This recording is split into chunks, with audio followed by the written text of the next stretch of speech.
All right, welcome everyone to Soft Skills for Designers.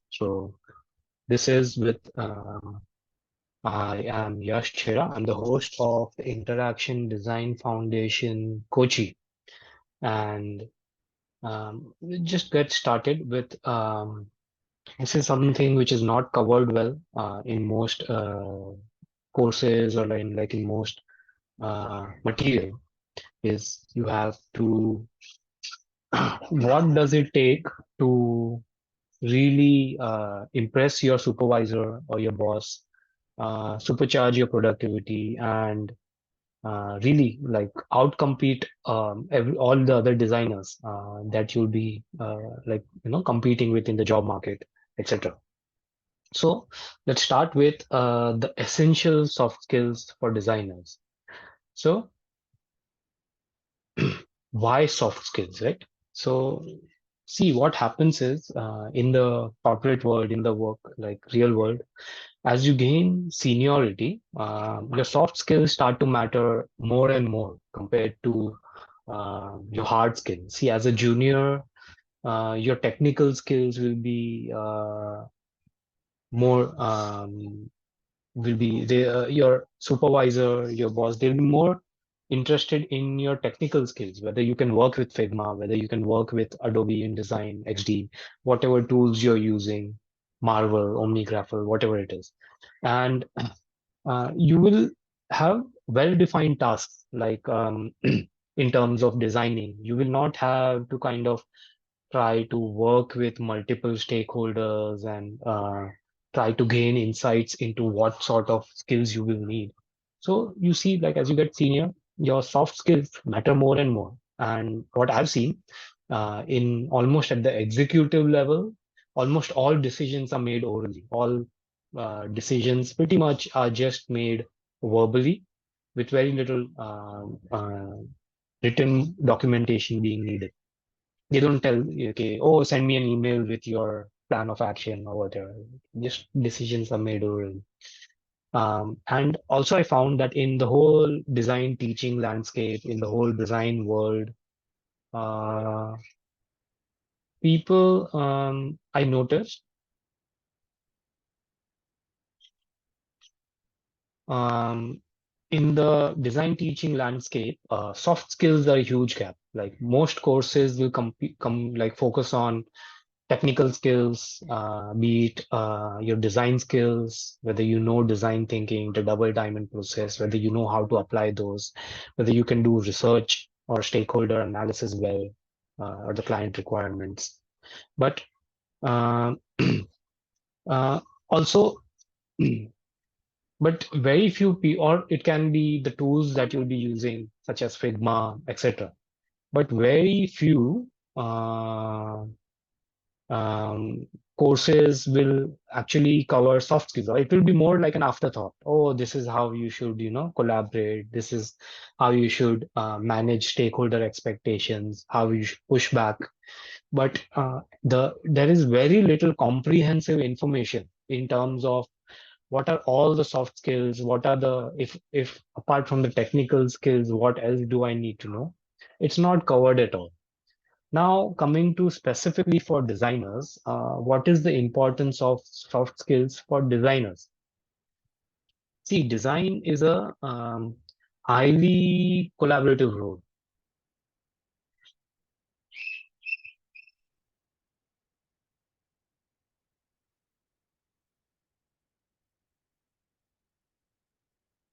See, design is a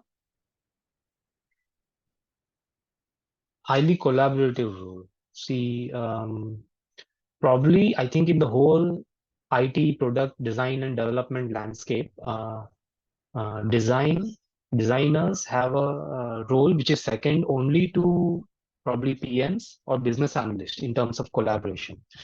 You will need to interact with like a wide range of stakeholders, clients, uh, supervisor, executives, as well as the product or project manager, the business or business analyst, working with your own design teammates. and hand off to the developers. You'll be working and interact with, and when you're doing the research phase, you might also interact with data analysts or the data team. So it's a very, very hyper collaborative role. Now, you also need to know the end-to-end design to development process. You can't just like focus on, okay, this is, I know the design thinking process, I know how to use Figma. You need to work with know the whole design to development process, all the way from gathering requirements, understanding business requirements, and setting up estimates, carrying out research, discovery phase, creating the designs, and also working with your teammates or colleagues, design team colleagues, and handing off to the developers. You need to know the whole process, and you also need to know what each of those wants from you or needs from you. And also, like in the initial stage of any new project, when there is very little clarity on what is going on, it is mostly you have to kind of go into the chaos and pull out ordered framework or ordered data from it. So you will go in knowing nothing, and you have to figure out business requirements, client requirements, design requirements, the estimates.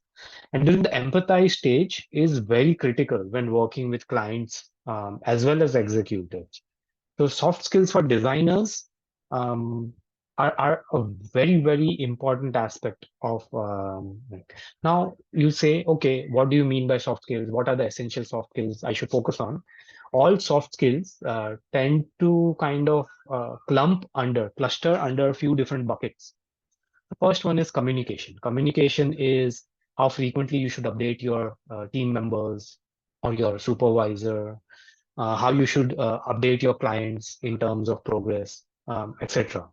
Second is collaboration. So, like I said, design is a very highly collaborative role. So you need to work with your entire cross-functional team to come to like to find out and to figure out solution. Third is organization. So this means you need to know how to organize your project, your Figma files. You need to have a single source of design truth, and as well as knowledge management. So you found uh, like during the empathize phase, you found different research insights from different places, from user interviews, from data analysis, from secondary research, and you have to compile and organize all that in a cohesive, structured manner, not such that not only does it make sense to you, but it also makes sense to uh, you're essentially the whole cross-functional team. So you have to be able to do that.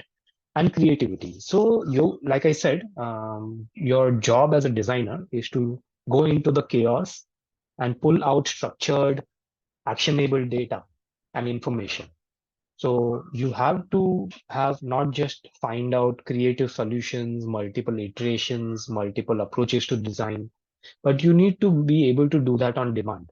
That is where creativity comes in, and you need to have some strategies, frameworks for that. Let's go over three mindsets to internalize before we deep dive into the soft skills themselves. So the three mindsets to internalize, these are essential. These are kind of, you cannot go into developing your soft skill without kind of focusing on getting your mindset. Like this kind of sets up your initial mindset and your mental map to approach this. See, first one is, see, you are not an employee exchanging time for money. So this essentially, you are a knowledge worker.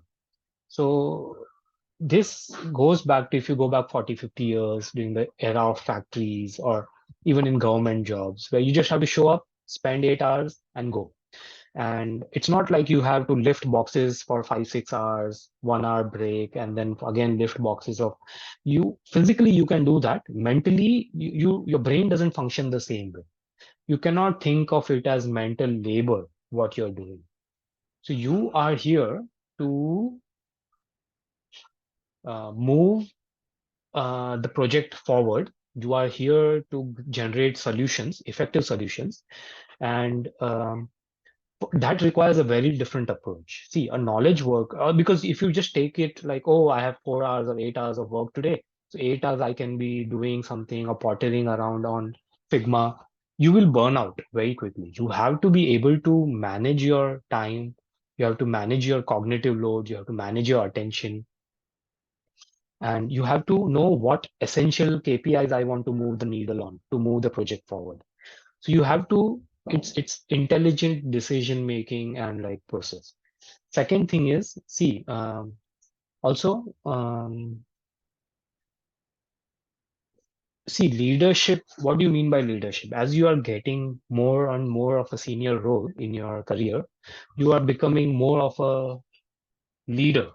So leadership is essentially just three aspects of it. One is knowledge management. So all the business requirements, client requirements, how well you're organizing those, design decisions, principles, etc. Second is project management. So now the project itself, you have to create estimates, you have to figure out task analysis. You have to come at it from a process flow, like in terms of workflow or in terms of task analysis. Um, and of course, timelines, you have to meet deadlines. And third is people management. Since you'll be working with stakeholders, you'll be working with probably juniors or design team colleagues, and you'll be working with a cross-functional team. So people management. Your leadership skills come in like these three buckets. Now you also have to understand, like I said, right? You're not an employee exchanging time for money. You're a knowledge worker. So efficiency and effectiveness are very different. So Peter Drucker he has an amazing book called Effective the Effective Executive. So in that he focuses on like by uh, efficiency is doing tasks well, but it does not mean that the task that you're choosing and you're working on and you're spending time on means you are getting anything meaningful done. For example, you can spend the whole day checking email, replying to email, yeah, keep checking your inbox, and you'll find that 6, 7, 8 hours just go away without you having gotten anything productive done.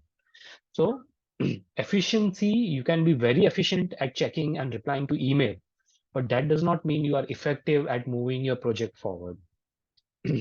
So doing a large number of things does not mean you are getting meaningful work done. Now, and again, like you, by setting time boxing your tasks, setting hard limitations, you will be forced to focus on essential tasks. So to be effective, you have to set very hard limitations on your project. Time box, 1 hour for this screen, or 4 hours for this section. Um, and meetings also, like you have to limit your meetings to a different part of the day. You have to, and like it comes under like soft skills and time management. And by focusing on these essential core tasks, you can create great impact with using very minimal resources. Because the whole corporate life, like your projects will be, you will have always be short of time and resources, uh, but you will have to move with those minimal resources, create like great impact. So let's start with the communication secrets for them. Of course, we can't go deep into all of it. So I will quickly go over the overview of communication secrets and like the other book. So first one is storytelling. So as a designer, you will be working with business requirements, client requirements, and when you are coming up with design decisions, so you can't just like work with data. It comes off as very dry and very abstract. You have to kind of couch that data into a storytelling context. So you have to be able to tell good stories. So data is always telling stories. So these requirements, people, and this all this you have to kind of be able to make a comprehensive narrative, which is what storytelling is. Now, second is frequency, channel, and length of updates. For example, what is your boss or supervisor expecting from you? How frequently should you update them? Is it daily? Is it multiple times a day? Do you need to give separate updates for different projects or each one? How often do you update your team members? What is the channel? Should you send out an email every time? Should you CC all your team members, the extended team, or only your design team? What channel should you use? Should you just send an update over on Slack or Microsoft Teams? Or maybe you want to send out an email blast, and also length of those updates. So there's weekly review that you do. So all these comes under all that. Reporting, your minutes of meeting. Reporting is where you have to be able to, if you have a meeting, kind of generate minutes of those meetings. This is a superpower to have. Like you will, people really appreciate if you are able to draft well thought out, comprehensive minutes of meetings. This is where reporting comes in, asking good questions, right? So when you're working with on projects, so with stakeholders, you have to be able to ask um, good questions, essentially questions which will give you information which will drive the project forward. So that is also a skill that it doesn't come to us naturally. We don't know what questions to ask. We need to know not only what questions to ask, but also at different points, different stages of the project, you want to be able to reach out to different people and do that and asking for things. See, you will constantly be having to make asks. You will have to make asks from clients for information or something. You'll have to make asks for your supervisor or boss for resources. You may have to ask your team members or your juniors for to get work done. Sometimes you may have to correct them or give critical feedback or review. So this is all you have to be able to ask for things, and that is in a strategic manner such that you don't offend other people. You don't you don't come across as a pain. Now, third is collaboration. So collaboration, as I said, like design is a highly collaborative role, especially in certain stages. So presenting and defending design decision, the decisions you made, you will constantly be getting pushback from both your internal and your clients, internal stakeholders and clients. So you should be able to present your the decisions.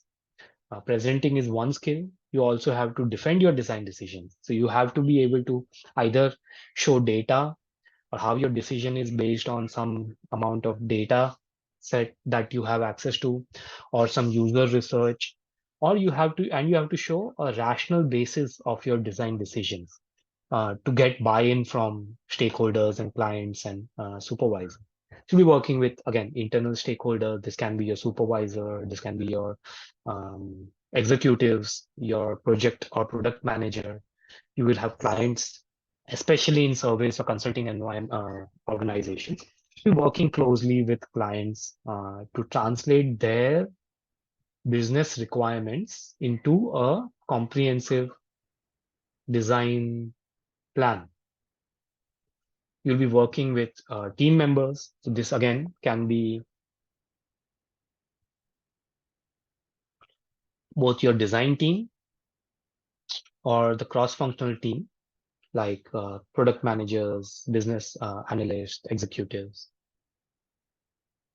and of course, working with development or engineering team. So these are all things you have to develop. Like now, this is a very vast topic, so I will not go deep into it. I'll just quickly go. So you have to be understand you are a knowledge worker. Again, coming back down to it, you cannot simply exchange time for money. You have to be able to manage your energy well. So time management you cannot do in this sort of context. As a knowledge worker, you have to focus on energy management, which is cognitive management. You have to manage your cognitive resources and not burn out, because cognitive resources are not infinite. They are not sustained. You cannot pull 6, 8 hours of constant work from your brain. You have to be able to manage your cognitive load and your resources effectively. You have to be time box yourself, set hard limits on product. You have to maximize your productivity and minimize your distractions. Have to batch your tasks, similar tasks you have to batch quickly uh, in order to be more effective and efficient. And you have to get out of your inbox. You have to have an uncluttered, like a structured project framework or task list. Your task list should not be in your inbox. Again, this is where checklists come in. See, all designers, we are familiar with certain design patterns we use during onboarding. So we usually use checklists, we use progress bars to kind of push the user to the next stage, to the next stage, and ultimately to fulfill their goal of mastering that product. What you're doing is you are kind of taking charge of your dopamine reward system. And there are some behavioral principles that we kind of make use of: the Oceankina effect, the Zeigarnik effect, the need for cognitive closure, closing the loop, what we call. So checklists kind of help you make use of these things to drive yourself and to channel your motivation into productivity. Now, of course, there is planning and goal setting. So you will have at any point, you will have your overarching project goals, which you need to put into probably monthly goals. Okay, for this month or this design sprint, these two design sprints, what are the tasks we'll be taking on? What are the most important tasks you want to do? How there's monthly goals you have to parse into weekly goals. Those weekly goals you have to kind of parse into daily tasks and hand it off to different, people. You sometimes will be waiting on information. So this comes under planning and goal setting. Also, systems and motivation. Like I said, motivation does not last. So you have to, during the initial stages of the project, you'll be very excited. But usually by the end, by 2, 3 months into the project, there is no excitement. You're not learning anything new. You are in the middle of the grind. So you have to focus on just grinding well, and getting the tasks one after. So you have to set up the systems in place beforehand. Of course, there will be times where you are stuck. You are confused, you're overwhelmed, you don't know now what next steps to take. This is where you have to kind of have strategies in place. Either um, reach out to someone, reach out to clients or your supervisor, or get some advice or feedback. This all comes under getting unstuck and design handoffs, right? So you also have to know how to organize your Figma file, your projects, how to have design single slide deck, design source of truth, which you will be handing off to your extended team, not just the design team, but the extended team, and the design handoffs. A structured manner in which, systemized manner, you hand off your designs to the development team, and the project documentation. So after the project is done and during monitoring phase, what is all the documentation you have done in your project? And of course, at any period of time, you'll be working on multiple projects. You'll be working on um, uh, 2 or 3 projects. At least in my previous role in a service organization, at any period of time, I was working on 2 major projects. And sometimes when during the transition phase from one project to another, where you are just wrapping up one project and you are getting started on another, you can be working on 3 projects, which is, I think, the upper limit of what you can work on. And all these projects will have multiple tasks with multiple deadlines, and where you'll be interacting with multiple stakeholders for each task. So this is where you have to understand how to have some strategies for managing multiple projects and deadlines. And single tasking and productivity, of course. And at any period of time, you will be managing multiple projects and tasks, but at one period of time, you'll be working on one task. This is also single tasking and productivity. So all these come under the organizational skills, soft skills. The last one I will say is creative secrets for designers. As you can see, design is not only a collaborative role, it's a creative role. So the importance of finding focus, right? So this is very important, not just for designers, for any knowledge worker. Uh, I'll give you a simple example. Right now, as you're listening to me, And in the previous slide, just the last 3-4 minutes, how many times did your attention switch? Did your attention switch to your phone or to your tasks for after this call or meeting? Whether you'll be meeting someone, what you're going to have for lunch, if you're hungry, you're thirsty, there is a pain in your body. So this is what you like. Your focus is constantly, and nowadays our attention, we have moving to shorter and shorter attention spans. So it is a superpower in today's day and age. If you can find deep focus, you can find flow, you can get into that sort of zone. It is a superpower, and it will supercharge your productivity. Now, of course, you also have to be able to manage distractions, other things. Now, see, in UX design, your role is that of problem solving. What you're doing is you're going into the chaos.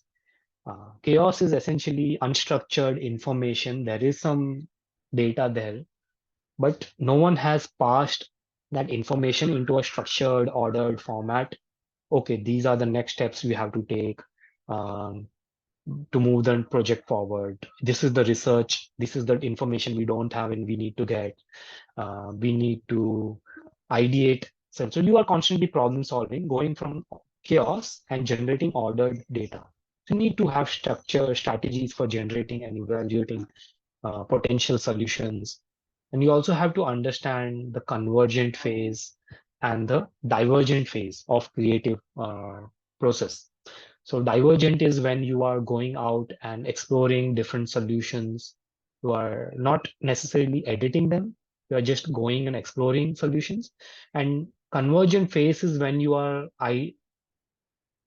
the evaluating and finding out a small number of solutions from that whole creative phase that you like all the solutions that you've generated. The double diamond process is kind of an example of that. During the empathize, you're going out into the world, generating solutions.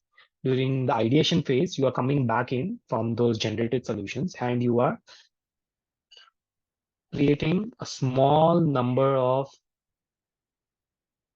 formal solutions that you'll take to the next stage. And again, during the ideation phase, this is the define phase, of course, where you go out into the world during the empathize stage, you come back into the define stage, you define the requirements, you define the timelines, you define project requirements, design principles. Then after that, once you have defined those, you go out into the world, you start ideating solutions. This is where again you are generating a lot of creative solutions. You will come up with a vast number of solutions. And again, during the final prototyping stage is where the design phase. From the ideation, you are taking all those ideations and like combining them into a small number of defined solutions. So this is all you have to be understanding. There are some tactical skills, some tools and tactics you can use, such as mind mapping, free writing, brainstorming when working with team members. And you have to know, you have to create on demand. See, there will be times when you'll be stuck, you will not be feeling creative, but you will have a deadline. By this Friday, you will have to generate X number of solutions, X number of screens. Um, and you have to be able to, when stuck, be able to generate creativity on demand. Again, so you need to have templates and frameworks and strategies in place for that.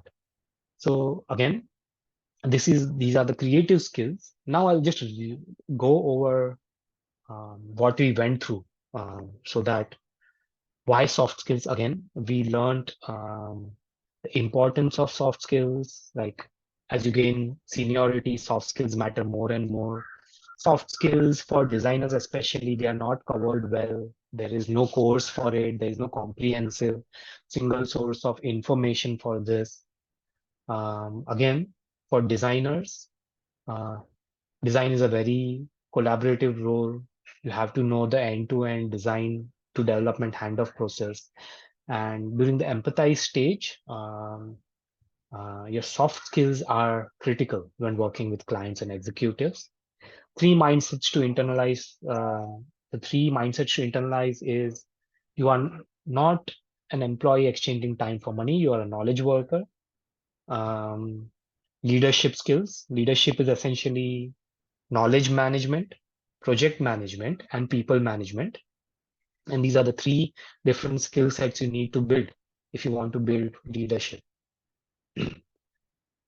Again, which essential skills you should focus on? Like we went over all of them. One is communication, uh, frequency, channel, length of updates, collaboration.